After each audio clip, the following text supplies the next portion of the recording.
Hey, hey, hey, it's your boy, Mr. B, here today on Medicine for the Mind, where we are providing the tools for substance free living.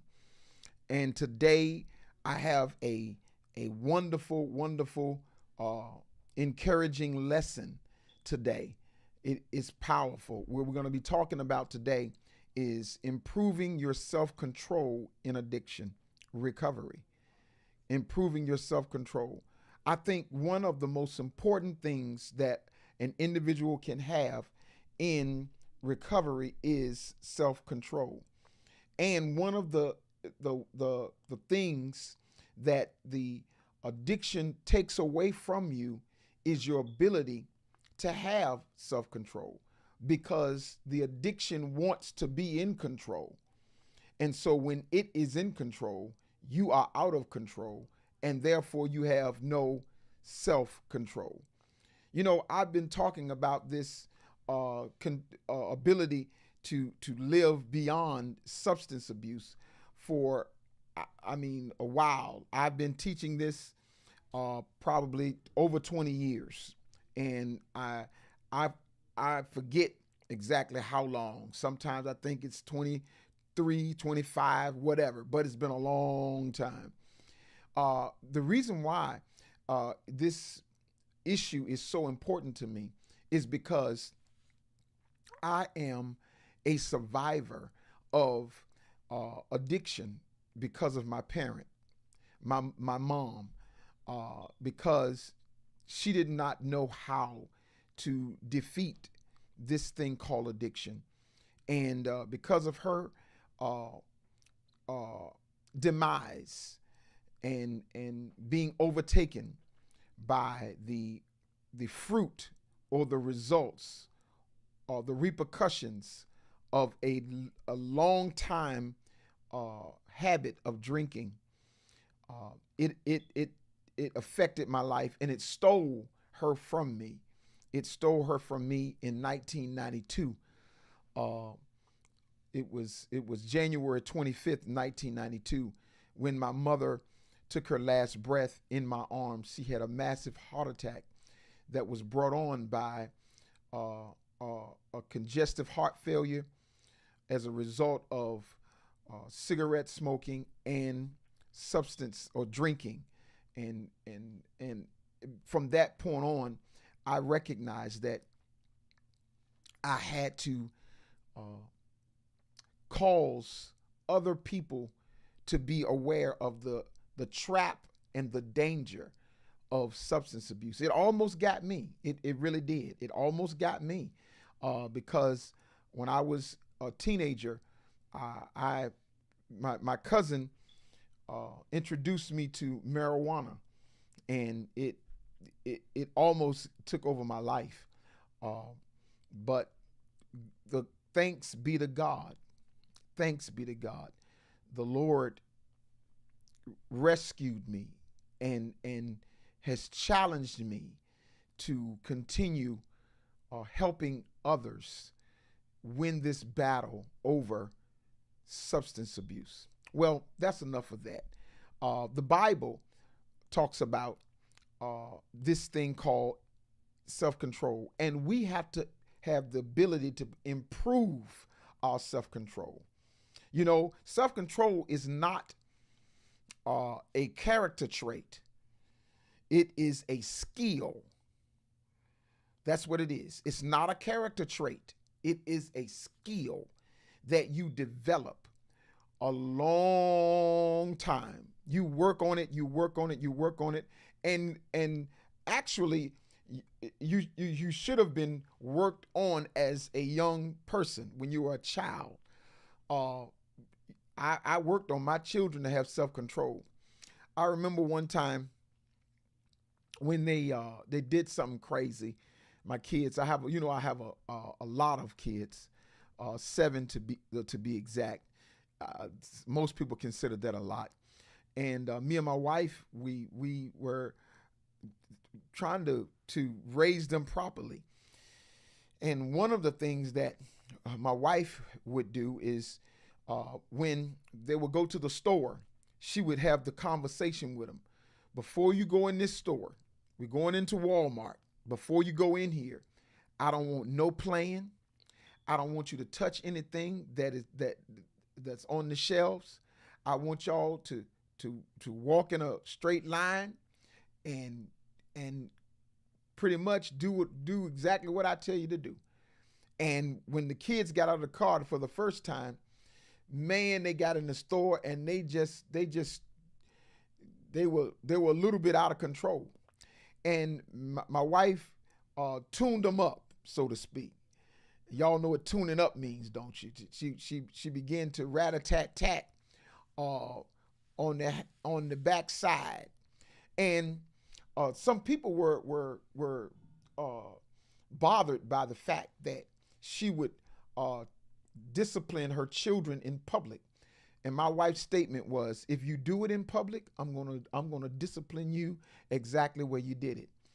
And as they developed self-control, they learned that it's better to be able to control yourself than to have somebody else control you. So we ended up going out to dinner, and we used to eat at Golden Corral often. And when we had all the children, self-control, we had a plan. We're going to all go up here. We're going to all get our plates. We're going to go to the buffet. We're going to get the food.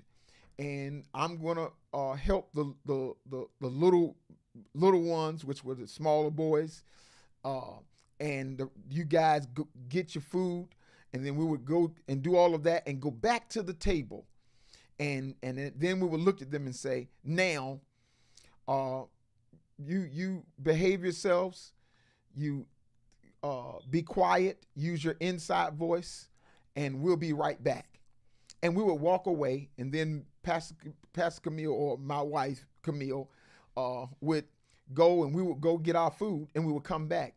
And without fail, someone would say, I watched those children sit at that table, and it was as if they were just behaved. How did you do that? And my wife said, well, we just tell them, and we let them know that there are consequences on the other side of you not doing what we say. And we've just been practicing this for a little while. That self-control, watch this, it speaks loud. It speaks loud. When you learn it as a child, you can harness things in your life, even when you don't feel like it. You're able to make yourself do things when you don't feel like doing it.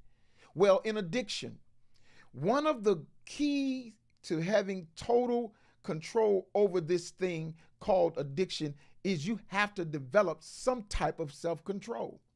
In Proverbs 25, verse 28, Proverbs, it says this in the NIV version. It says this, like a city without walls are broken through a person who lacks self-control. Let me read that again. Like a city without walls are broken through as a person who lacks self-control. In other words, if you have no self-control, you have no walls of protection. The enemy can come into your city at any time simply because it wants to, or he wants to. That's the way this disease functions. When you don't have self-control, it's like having no immune system. When it's like whatever comes by will make you sick. Y'all understand that? Whatever comes by will make you sick. You don't have nothing to defend yourself because you're out of control. You know, it reminds me of this story. I'm going to read the story to you. It says, this is a story, a very short story of a man and a horse. And the story reads, a monk slowly walks away along a road when he hears the sound of a galloping horse. He turns around to see a man riding a horse, moving swiftly towards his direction. When the man reaches closer, the monk asks, "Where are you going?" To which the man replies, "I don't know. Ask the horse," and rides away. When you have no self-control, the drug is in control, and you cannot explain what you will do next. I've said it once, I've said it 100 times. When the drug is in control, it will take you places you didn't intend to go. It'll make you spend more than you intended to pay. It'll make you stay longer than you intended to stay, until all you have and all your anything under your control is lost. It's lost. So you must have self-control. So how do you develop self-control? Well, let me start by saying this. Self-control is a muscle. And the lack of self-control is also another muscle. Whichever one you practice on a consistent basis will be stronger than the other. If you practice having self-control, or if you practice, hear this, being impulsive, the two muscles are contrary to the other. Whichever one that you practice will make you better. So when you practice, hear this, impulsive responding, doing things without thinking, doing things without planning, it will develop. Do you know anyone that way? Does anybody know anyone that way? Where when they're so impulsive that any person could come up and make a suggestion and they'll fly off with that. Listen, you have to have self-control. And when you have self-control, hear this, you have the ability to stop yourself from doing things even when you don't feel like doing it. Glory to God. Hallelujah. My. You have the ability to stop yourself or make yourself do what you don't feel like doing. So I want to say this. You see, I have a picture I want you to see. This picture is the picture that my brother was placed in a particular position, and he had to stay there a week. And this picture here, check it out, is a picture of someone that had self-control. Listen to what happened here. He went to the doctor. He had an injury to his eye, and it left a hole in his eye. And he went to the doctor, and they put a particular some gas in his eye over the place where the hole was. And they said, you're going to have to remain in this position for the next 7 days. If you remain in this position, your eye will be healed. If you don't remain in this position, it will move because of the bubble is gas. It's a gas bubble in your eye. And if you move, the gas will move from the spot, and it won't heal correctly. Well, my brother was in this position for about 5 to 6 days. How do you stay in this position I know he had urges to want to move.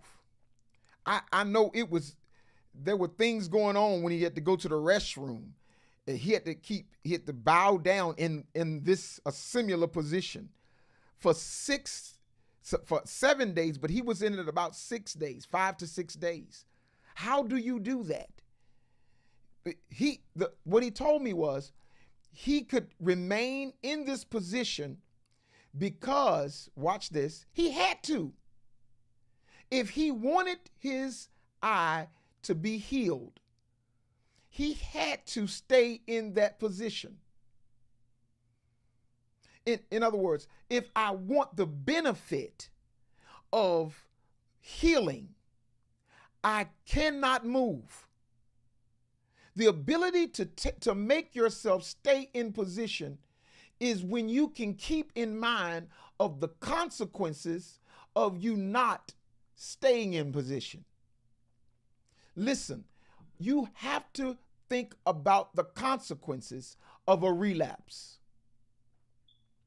If you think about the consequence of a relapse, let me tell you, it will keep you from relapsing and give you the determination to remain in control. Hear this.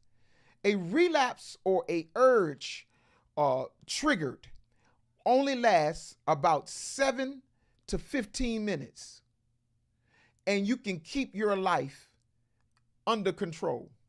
So what you're telling me, sir, is that if I can just keep myself and control myself and distract myself from the urge to want to do this and develop this muscle called discipline and self-control, I could keep my life from being tore up, influenced, ruined for the next 2, 3, 4 years, 5 years, or even lose my life. It's all a matter of self-control. Now, I'm not saying that all addiction is just about self-control. No, what I'm saying is it is an important component to winning and developing the ability not to relapse when you do have self-control. You know, my wife and I, when we were young, I used to, twist her arm. You know, if you twist someone's arm, it would start burning, and she would, be stop, and I'll say uncle, say uncle, say uncle, and she would never say uncle. Man, I would like you'll lose your arm, just because you just don't want to say uncle. And her mindset was this: listen, you're not gonna make me do anything.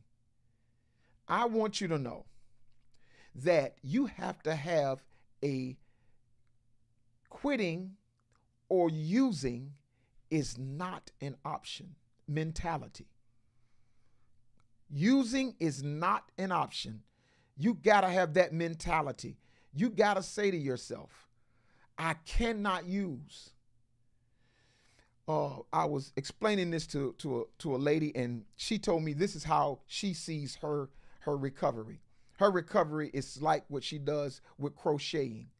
She says, I begin to crochet, and my life is like crocheting, in which sometimes things don't look like I want it to look. It's not coming out like I intended for it from the beginning.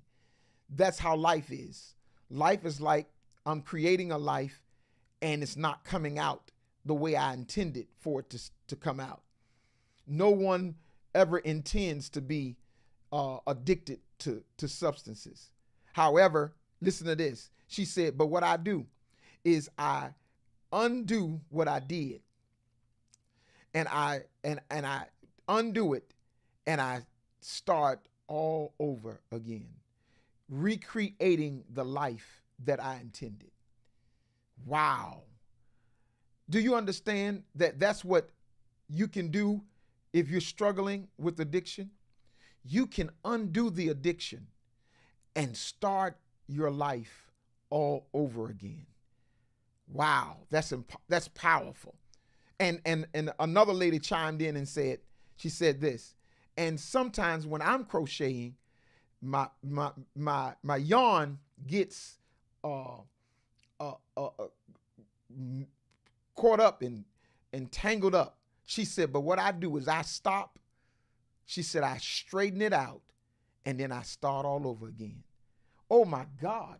I thought about, wow, listen to this revelation, that when you're in life and you are going through a struggle, you can just stop, undo it, or take the knots out and start all over again. So, how do you improve your self-control? Number one, self-control starts with a mindset. It starts with an attitude. The attitude is this: I refuse to use another day in my life. Wow. That's what I'm saying. I refuse to use another day in my life. So with that attitude, what do? You say these things. I am in control of my life, and I'm not going to give up control to these drugs. I'm not going to give up this control to this alcohol. I'm not going to give up control of my life to this addiction, to gambling, to sex addiction, to food. It's still in my life. And my life means too much to me to let it be stolen away through drugs, alcohol, and addiction. Secondly, watch this. You need to set some obtainable goals that can be defined and they can be doable. Because when you have a goal in mind and you notice what you're trying to accomplish, it can give you the ability to fight off the desire to go the opposite direction.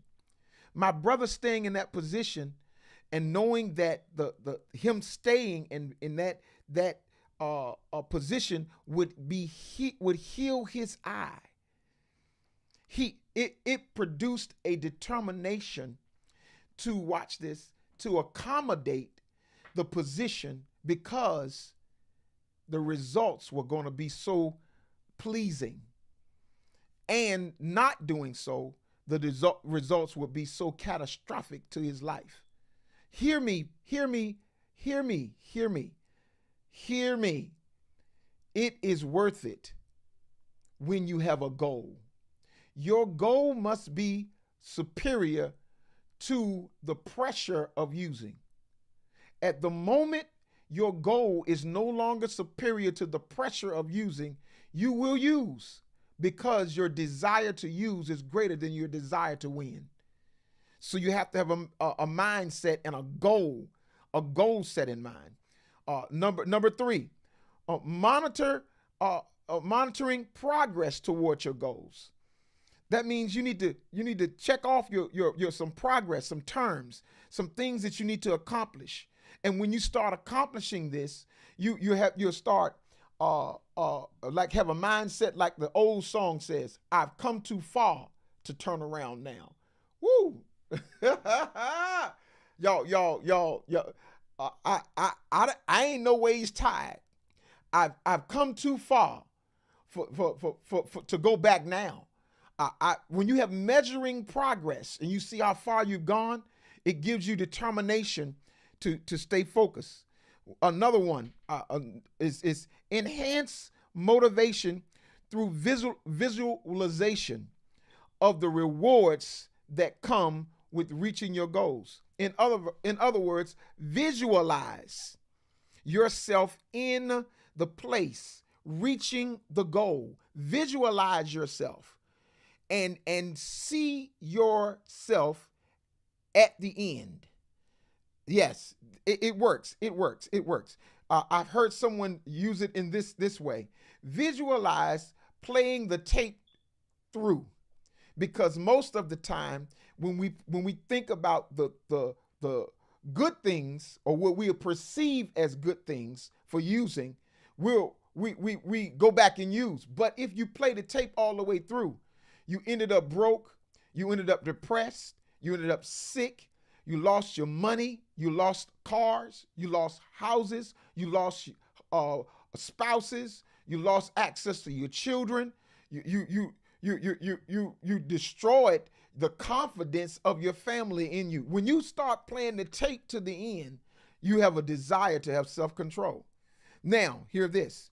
We must build a stronger self-confidence.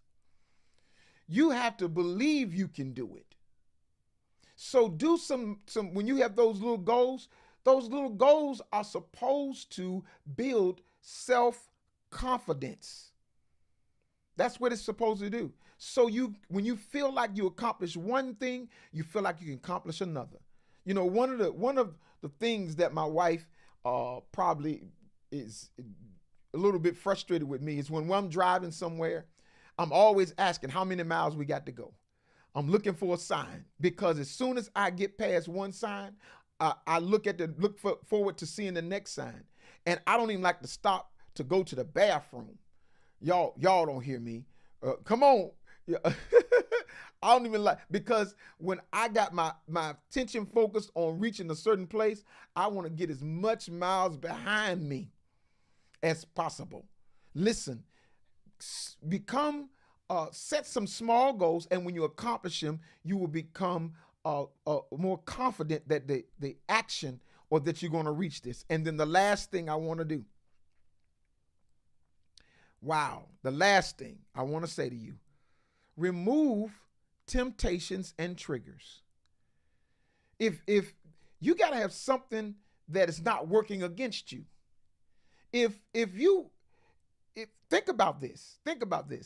If you struggling and then you keep the struggle right there in front of you, that you bound to lose.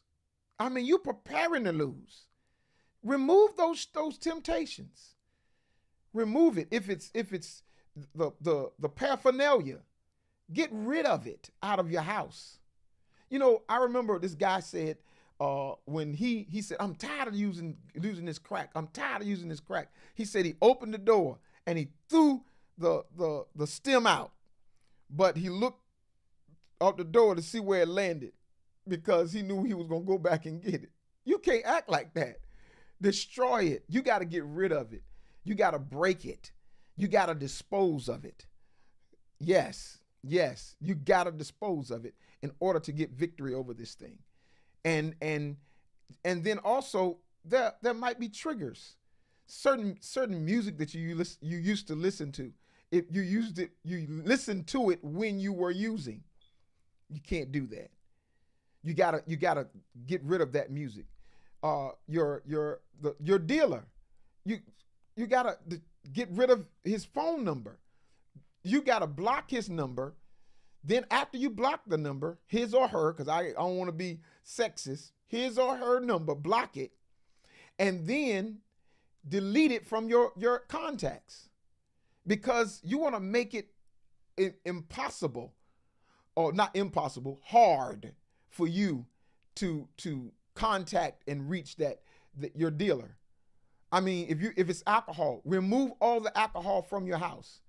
I heard one lady tell me, well, I normally keep just a little bit under the cabinet just in case for company. Listen, you don't care that much about company that you're going to risk your life for company that might come. Do you see how the disease is tricking you? He's tricking you. Get your mind together, remove all of the alcohol from your presence, so you can have enough time to think about the consequences of using again. Well, that's our lesson for today. You can improve your self-control. The only thing you have to do is work your muscle. I hope this has been a benefit to you. I hope it has been. And if you know of anyone that is struggling with addiction, please have them email me at medicineforthemind919@gmail.com.